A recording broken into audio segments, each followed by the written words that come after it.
Kolkata medical কলেজে X-ray দুর্ভোগ। 24 দিন ধরে বন্ধ রয়েছে পিপিপি মডেলে তৈরি একমাত্র এক্স-রে সেন্টার। এক্স-রে করাতে হয়রান হচ্ছেন রোগীরা। পুরনো সংস্থার বরাত শেষ হয়ে গেছে, নতুন সংস্থা টেন্ডার পেয়েছে, জানিয়েছে হাসপাতাল কর্তৃপক্ষ। বিষয়টা সময় সাপেক্ষ, অন্তত 3 মাস সময় লাগবে। ফলে ভোগান্তি চরমে, বুঝতেই পারছেন। কলকাতা মেডিকেল কলেজে এক্স-রে নিয়ে দুর্ভোগে পড়েছেন রোগীরা। 24 দিন ধরে বন্ধ রয়েছে পিপিপি মডেলে তৈরি একমাত্র এক্স-রে সেন্টার। এই এক্স-রে করাতে এসে হয়রান হচ্ছেন রোগীরা, কারণ 24 দিন ধরে এই এক্স-রে সেন্টার পুরোপুরি বন্ধ হয়ে রয়েছে। আর হাসপাতাল কর্তৃপক্ষের তরফে বলা হচ্ছে যে পুরনো সংস্থার বরাত শেষ হয়ে গেছে, নতুন সংস্থা টেন্ডার পেয়েছে, খুব শীঘ্রই এ বিষয়ে পদক্ষেপ করা হবে, কিন্তু যথেষ্ট সময় লাগবে, এটাও বলছে হাসপাতাল কর্তৃপক্ষ। এই তো একটা কোমরের যন্ত্রণা, হাড়ে ব্যথা, ডাক্তারবাবুকে দেখাতে এসেছিলাম। ঠিক আছে, এটা এখন 9টা 2টা বেজে গেল। এখন টপিক্যাল পড়াচ্ছি, ওইখানে কত ঘন্টা লাগবে আমি জানি না। ওইখানে যাবো, কত নম্বর হবে না হবে আমি কি করে জানবো। এক্সরে করাতে এখানে এসেছিলাম, ডাক্তারকে দেখি এক্সরে আবার লিখলো, এখানে সুপারকে যাবো বললো, মোহর মারে টপিক্যাল পাঠালো। আবার ওইখানে যাবো, ক ঘন্টা লাগবে না আমি জানি না। সমস্যাতেই হচ্ছে স্যার, সারাদিনে এইদিকে ওইদিকে করে যাচ্ছি, ওইখানে যাও এইখানে আসো, আর কি করা যাবে। সরাসরি কথা বলবো, আমাদের প্রতিনিধি সন্দীপ সরকার এই মুহূর্তে আমাদের সঙ্গে রয়েছে। সন্দীপ, এ তো চরম দুর্ভোগ।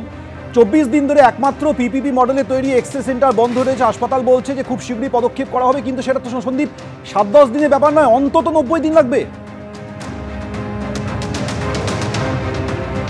অন্তত খুব কম করে হলেও মার্চের আগে এই নতুন সংস্থা তারা পিপিপি মডেলে যে এই ন্যায্য মূল্যের ডিজিটাল এক্স-রে তা চালু করতে পারবে না। তার কারণ হচ্ছে যে আগের সংস্থা তার বরাতের মেয়াদ ফুরিয়েছে, নতুন সংস্থা বরাত পেয়েছে।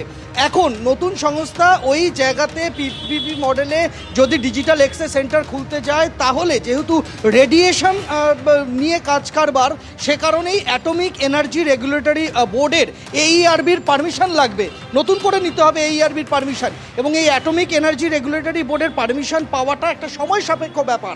তারা আবেদন করবেন, পরিদর্শন হবে, ততক্ষণ পর্যন্ত তারা এই অনুমোদন পাবেন না যতক্ষণ না এইআরবি ছাড়পত্র দিচ্ছে। আর সেখানে দাঁড়িয়ে যারা রোগীরা আসছেন হাসপাতালে, তারা হাসপাতালের যে ডিজিটাল এক্স-রে ব্যবস্থা পিপিপি মডেলের ছিল সেই সুবিধাটা পাচ্ছেন না। তাদেরকে ছুটে আসতে হচ্ছে হাসপাতালের ডেপুটি সুপারের অফিসে। ডেপুটি সুপার এখানে তাদের কাগজে, তাদের যে ডাক্তারের প্রেসক্রিপশন, তাতে তিনি লিখে দিচ্ছেন যে রোগী অন্য জায়গা থেকে করাতে পারবেন। সেই কাগজ নিয়ে তাকে যেতে হচ্ছে ক্যালকাটা স্কুল অফ ট্রপিক্যাল মেডিসিনে, অন্য হাসপাতালে, মেডিকেল কলেজের বাইরে পার্শ্ববর্তী হাসপাতালে, সরকারি হাসপাতালে, সেখানে গিয়ে তারা এই নিখরচায় ডিজিটাল এক্স-রে করতে পারছেন। এই ব্যবস্থাটা চালু করা হয়েছে বিকেল 5টা পর্যন্ত। বিকেল 5টার পরে হাসপাতালের নিজস্ব সরকারি একটি ডিজিটাল এক্স-রে আছে, সেখানে সাধারণ মানুষ এক্স-রে করাতে পারবেন, সেটা বিকেল 5টার পর থেকে। কিন্তু বিকেল 5টার আগে পর্যন্ত, যেটা দিনের মূল গুরুত্বপূর্ণ সময়, সেই সময় ডিজিটাল এক্স-রে করাতে হলে হাসপাতালের ডেপুটি সুপারকে দিয়ে লিখিয়ে তারপর রোগীকে যেতে হবে ক্যালকাটা স্কুল অফ ট্রপিক্যাল মেডিসিনে। এই যে দেখতে পাচ্ছ আমার পিছনে যারা বসে রয়েছেন, তারা এই অপেক্ষাতেই রয়েছেন। তারা তাদের কাগজ জমা দিয়েছেন ডেপুটি সুপারের কাছে। কতক্ষণ ধরে অপেক্ষায় আছে? হ্যাঁ, মোটামুটি আধ ঘন্টা 45 মিনিট। কাগজ জমা দিয়ে? হ্যাঁ, কাগজ জমা দিয়ে। কি করাতে হবে আপনার? ওই আপনার এক্স-রে করাতে হবে, একটা কোমরে চোট লেগেছে ওই জন্য। এক্স-রে করানোর নিয়মটা কি বলছে? উনি বললেন যে ওখান থেকে সুপারের কাছে আসতে, সুপার একটা সিগনেচার করে দিলে, তো এখান থেকে আমাকে টপিক্যালে যেতে হবে, টপিক্যালে গিয়ে ওখানে এক্স-রেটা করাতে হবে। কখন এসেছেন হাসপাতাল? আমি এসেছি এখানে মোটামুটি ধরে নিন 10টা। এখন ঘড়ির কাছে বাজে 2:30 বাজে। ওই তো প্রথমে আমি ওখানে ডাক্তারবাবুকে দেখালাম, আবার উনি ওখান থেকে একটা নতুন করে টিকিট করতে বললেন। ওখান থেকে আমি আবার ওখানে 9 নম্বর ঘরে দেখালাম, উনি বললেন এক্স-রে করাতে হবে। এক্স-রে করানোর জন্য একটা কাগজে বললো, ওখান থেকে এক্স-রে এতে পাঠালো, যেখানে ইডেনের সামনে। ওখানে গেলাম, ওখানে কিছুক্ষণ দাঁড়ালাম, ওখানে পরে বললো সুপারে ওখানে লাল বিল্ডিংয়ে যান, সুপারে ওখানে একটা সই করে টপিক্যালে যেতে হবে। কাগজ তো নিয়ে যান, তো 45 মিনিট 1 ঘন্টা হয়ে গেছে, এখনও পর্যন্ত সই করে আসেনি। বুঝতেই পারছো দুর্ভোগটা কোন জায়গায় দাঁড়িয়ে রয়েছে। সকাল 10টায় আসা রোগী 2:30তেও এক্স-রে করাতে পারেননি, এখন অপেক্ষায় আছেন। ডেপুটি সুপার সই করে দিলে এই কাগজ নিয়ে তিনি টপিক্যালে যাবেন, সেখানে লাইন দেবেন, তারপর তার এক্স-রে হবে। ফলে এইরকম একটা সমস্যার মধ্যে পড়েছেন হাসপাতালে মূলত যাদের ডিজিটাল এক্স-রে করানোর প্রয়োজন পড়ছে তারা। কেননা পিপিপি মডেলে যে সংস্থা এতদিন বরাত পেয়ে এই ডিজিটাল এক্স-রে পরিষেবা দিচ্ছিল, তাদের টেন্ডার নতুন করে টেন্ডার হয়ে সংস্থা পাল্টেছে। নতুন সংস্থা যতদিন না পর্যন্ত এই তাদের সেট আপ বাড়াতে পারছে, ততদিন এই দুর্ভোগ চলবে, এমনটাই জানিয়েছেন হাসপাতালের সুপার। কিন্তু সন্দীপ, এখানে তো আরো একটা প্রশ্ন আসছে যে হাসপাতাল কর্তৃপক্ষ বলছেন যে পুরনো সংস্থার বরাত শেষ হয়ে গেছে, নতুন সংস্থা টেন্ডার পেয়েছে।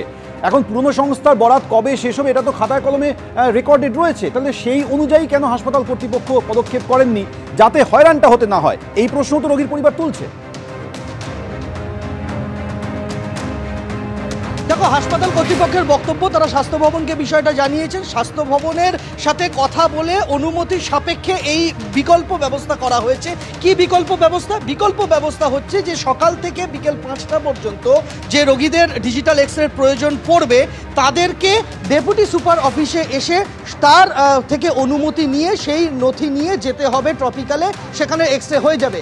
আর যারা বিকেল 5টার পরে আসবেন তারা হাসপাতালের এই যে প্রসূতি বিভাগ, স্ত্রীরোগ বিভাগ, এখানে আরেকটি ডিজিটাল এক্সরে রয়েছে, এটা পিপিপি মডেলে নয়, এটা হাসপাতালের নিজস্ব। সেখানে বিকেল 5টার পর থেকে পরিষেবা সরাসরি পাওয়া যাবে, কিন্তু 5টার আগে যারা আসবেন তাদের জন্য অন্য বন্দোবস্ত। আপনিও কি অর্থাৎ সব মিলিয়ে এই মুহূর্তে রোগীর পরিবার যথেষ্ট হয়রানির শিকার হচ্ছেন। তোমাকে আপাতত ধন্যবাদ সন্দীপ।